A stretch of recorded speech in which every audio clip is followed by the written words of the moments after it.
El castillo de los Cárpatos, de Julio Verne. Capítulo 11. Al día siguiente, el joven conde se despertó de madrugada, con el alma aún turbada por las visiones de la noche. Esa mañana debía salir del pueblo de Werst para dirigirse a Colosbar.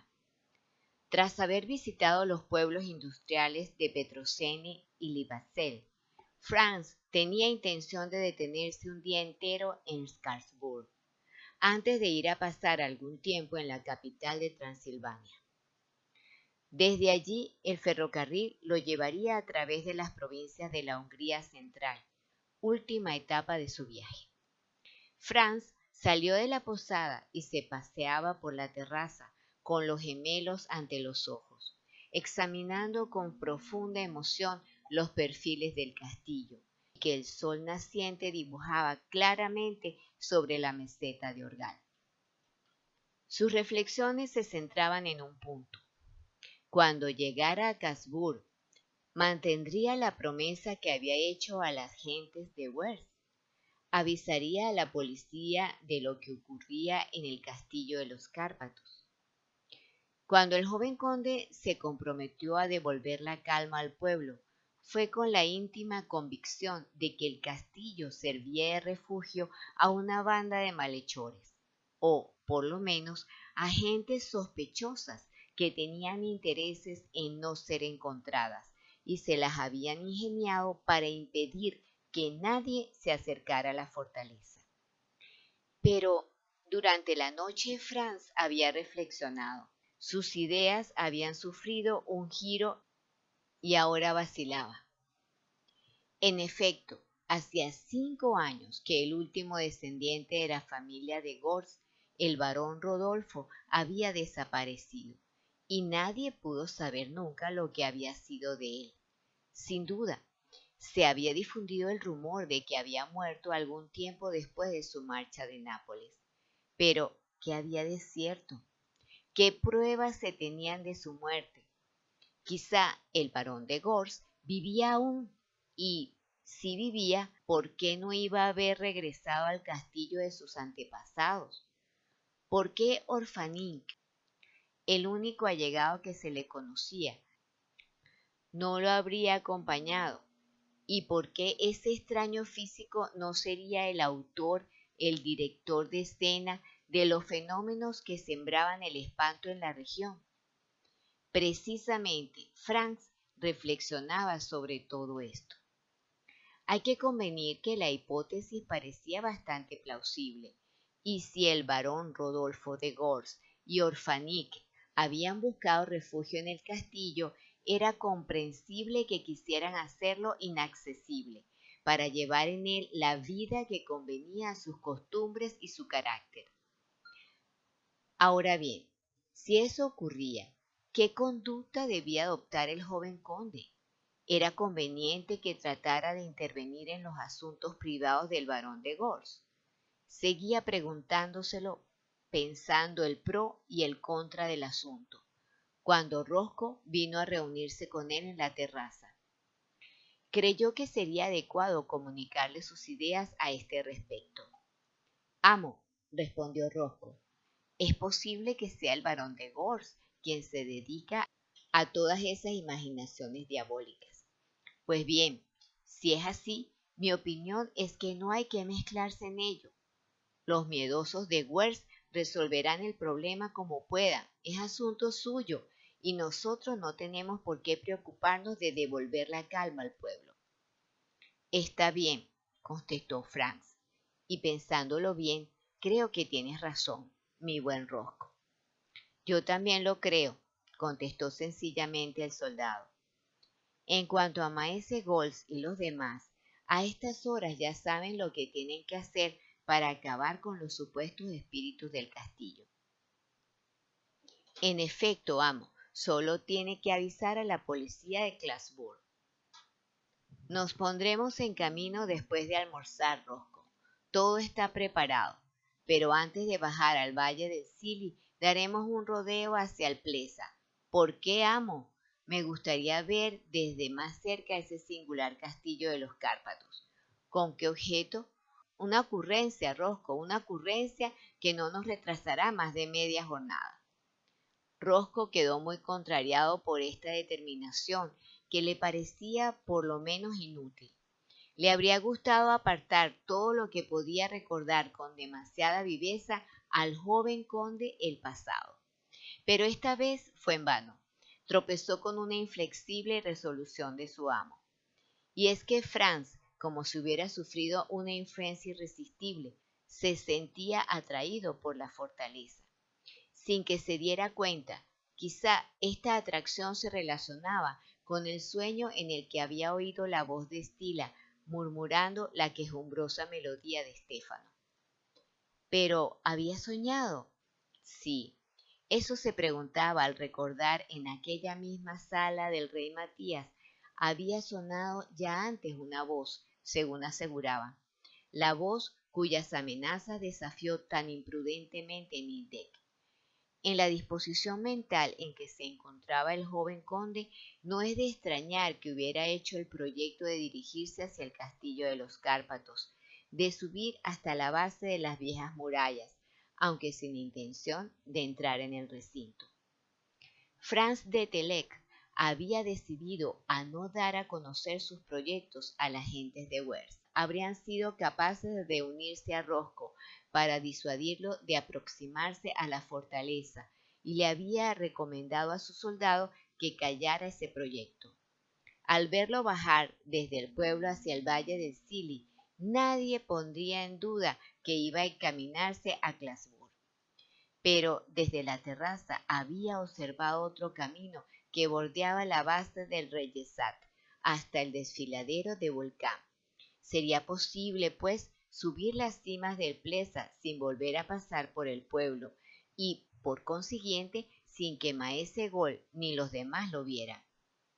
A mediodía, tras haber pagado sin discusión la nota, algo abultada, que le presentó Jonás con su mejor sonrisa, Franz se dispuso a marcharse. Maese Gol, la linda Miriota, el maestro Hermont, el doctor Patak, el pastor Frick y otros muchos habitantes del pueblo acudieron a decirle adiós. El joven guardabosques había podido incluso salir de su cuarto y se veía perfectamente que no tardaría en recuperarse.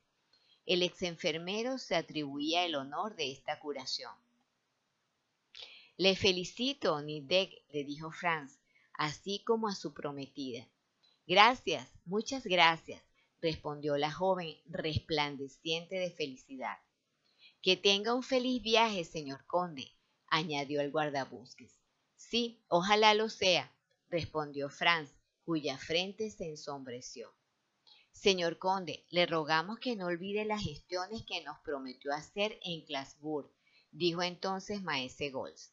No las olvidaré, maese Gols, contestó Franz, pero en el caso de que mi viaje se retrasara, ustedes conocen ya el medio, sencillísimo, de desembarazarse de esa inquietante vecindad, y pronto el castillo no inspirará el menor temor a la buena gente de Wers.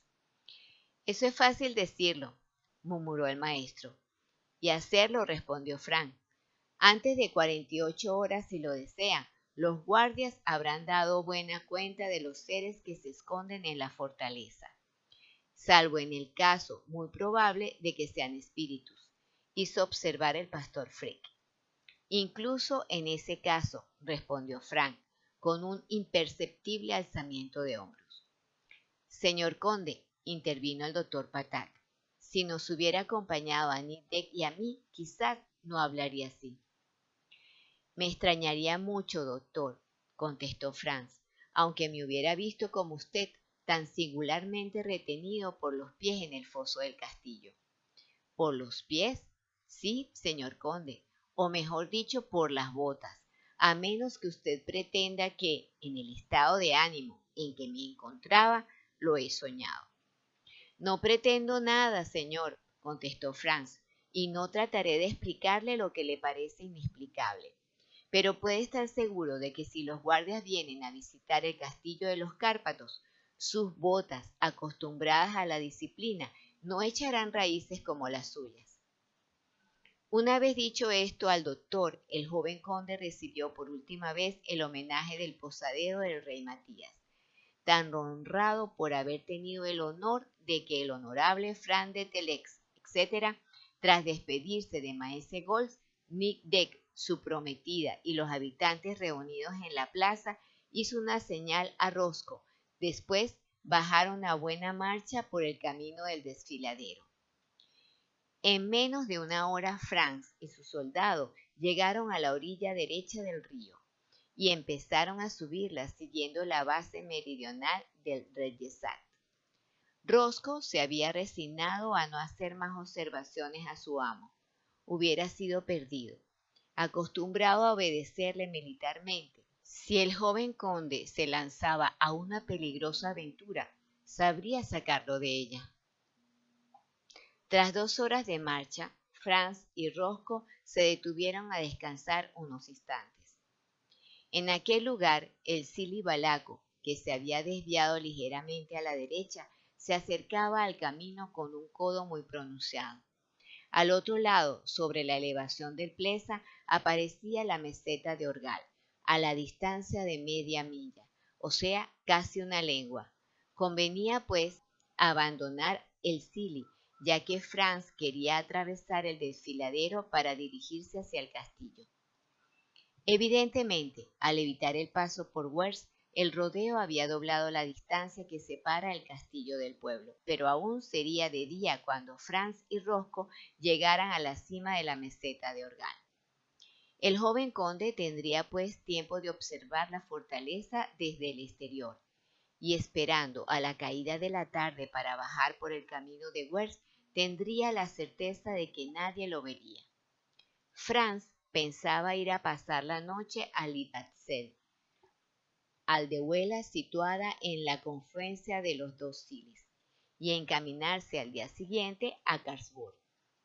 La parada duró media hora. Frank, absorto en sus recuerdos, muy agitado también ante la idea de que el barón de Gorz había ocultado su existencia en el fondo del castillo, no pronunció una sola palabra, y Rosco tuvo que imponerse una gran reserva para no decirle: «Es inútil seguir avanzando, amo. Volvamos la espalda a ese maldito castillo y vayámonos». Ambos comenzaron a seguir la vaguada del valle. Tuvieron que adentrarse primero a través de una espesura de árboles que no surcaba ningún sendero. Había partes del suelo profundamente abarrancadas, pues en las temporadas de lluvia el Sili se desborda a veces, y su crecida corre en tumultuosos torrentes por estas tierras que cambian en ciénagas. Eso produjo ciertas dificultades para la marcha y, por consiguiente, un ligero retraso. Tardaron una hora en llegar al camino del desfiladero de Volcán y franquearon hacia las 5. El flanco derecho del Plesa no está erizado por aquellos bosques que Nidek solo pudo atravesar abriéndose paso con el hacha, pero hubo que contar con dificultades de otra especie: escombros de morrenas entre los que había que avanzar con preocupación, desniveles bruscos, profundas fallas, bloques mal asegurados sobre su base y que se erguían como las piedras de los glaciares de una región alpina. Todo un amontonamiento de enormes piedras que los aludes habían precipitado desde la cima del monte. En fin, un verdadero caos con todo su horror. Remontar las pendientes en estas condiciones les exigió una hora más de penosos esfuerzos. Parecía realmente que el castillo de los Cárpatos habría podido defenderse solamente con el carácter impracticable de sus cercanías. Quizá Rosco esperaba que se presentarían tantos obstáculos que sería imposible salvarlos, pero no ocurrió así. Una vez superada la zona de los bloques y las excavaciones, pudieron alcanzar la cresta anterior de la meseta de Orgal.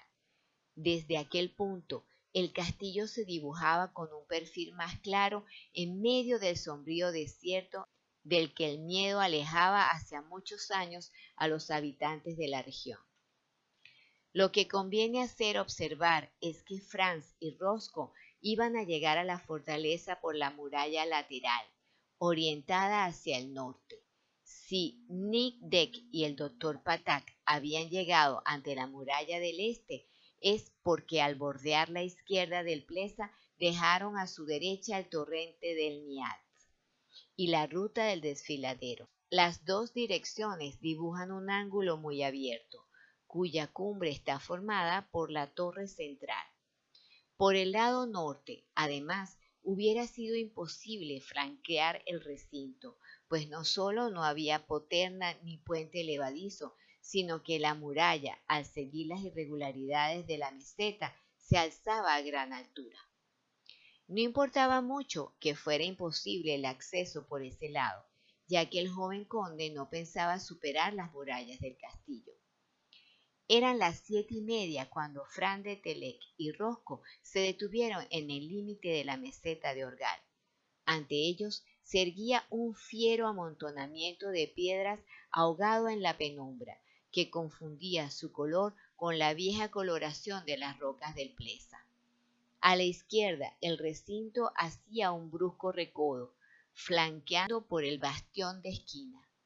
Allí, en el terraplén, por encima de su parapeto almacenado, se agitaba el haya cuyas ramas retorcidas atestiguaban las violentas ráfagas del suroeste en esta altura. El pastor Frick no se había equivocado. Si se creía en ella, la leyenda solo daba 3 años de existencia a la vieja fortaleza de los barones de Gors. Franz, silencioso, miraba el conjunto de las construcciones, dominadas por la rechoncha torre central. Allí, sin duda, bajo el confuso amasijo, se ocultaban aún salas abovedadas, amplias y sonoras, largos corredores intrincados, reductos hundidos en las entrañas del suelo, como los que aún poseen las fortalezas de los antiguos magiares. Ninguna mansión más conveniente que esta antigua morada para el último descendiente de la familia de Gors, que allí podría sepultarse en un olvido cuyo secreto nadie conocía. Cuanto más pensaba el joven conde sobre ello, más se afirmaba en su idea de que Rodolfo de Gors había debido refugiarse entre las murallas aisladas de su castillo de los Cárpatos. Nada, por otra parte, revelaba la presencia de huéspedes en el interior de la torre. Ni el menor humo se desprendía de sus chimeneas, ni un ruido salía de sus ventanas herméticamente cerradas. Nada, ni el grito de un ave turbaba el misterio de la tenebrosa morada. Durante unos momentos, Franz recorrió ávidamente con la mirada este recinto, lleno antaño del tumulto de las fiestas y del estruendo de las armas. Pero callaba, pues su alma estaba obsesionada por pensamientos abrumadores, su corazón cargado de recuerdos. Rosco, que quería dejar solo al conde con sus pensamientos, había procurado mantenerse apartado. No se permitió interrumpirlo con la menor observación. Pero cuando el sol declinó tras el macizo del Plesa y el valle de los dos Silis empezó a llenarse de sombras, no dudó más. «Amo, se ha hecho de noche», dijo. «Pronto serán las 8». Franz no pareció oírlo. «Ya es hora de marcharnos, si queremos estar en Libatzel antes de que cierren las posadas», añadió Rosco. «Rosco, dentro de un momento, ¿sí? Dentro de un momento. Estoy contigo», respondió Franz. «Necesitaremos más de 1 hora, amo, para volver a tomar el camino del desfiladero, y como ya será noche cerrada, no nos arriesgaremos a que nos vean atravesarla». «Unos minutos más», contestó Franz, «y bajaremos hacia el pueblo». El joven conde no se había movido del sitio en el que se detuvo al llegar a la meseta de Orgal. «No olvide, amo, que por la noche será difícil pasar en medio de esas rocas», añadió Rosco. «Casi no lo conseguimos cuando era de día. Perdóneme que insista». «Sí, vámonos, Rosco, te sigo». y parecía como si Franz estuviera retenido invisiblemente ante la fortaleza, quizá por uno de esos presentimientos secretos de los que el corazón no puede darse cuenta. Estaba encadenado al suelo, como el doctor Patak decía que había estado en el foso, al pie de la muralla. No, sus piernas no tenían trabas, nada las sujetaba. Podía ir y venir por la superficie de la meseta y, de haber querido, nadie le hubiera impedido dar la vuelta al recinto, bordeando la contraescarpa. Quizá quería hacerlo, es lo que pensó Rosco, que se decidió a decir por última vez: «Vamos, amo». «Sí, sí», contestó Frank, y permanecía inmóvil. La meseta de Orgal estaba ya oscura. La ancha sombra del macizo, al subir hacia el sur, borraba el conjunto de las construcciones, cuyos contornos solo presentaban una silueta imprecisa. Pronto no se vería nada, a menos que saliera algún resplandor de las estrechas ventanas de la torre. «Amo, vámonos», repetía Rosco.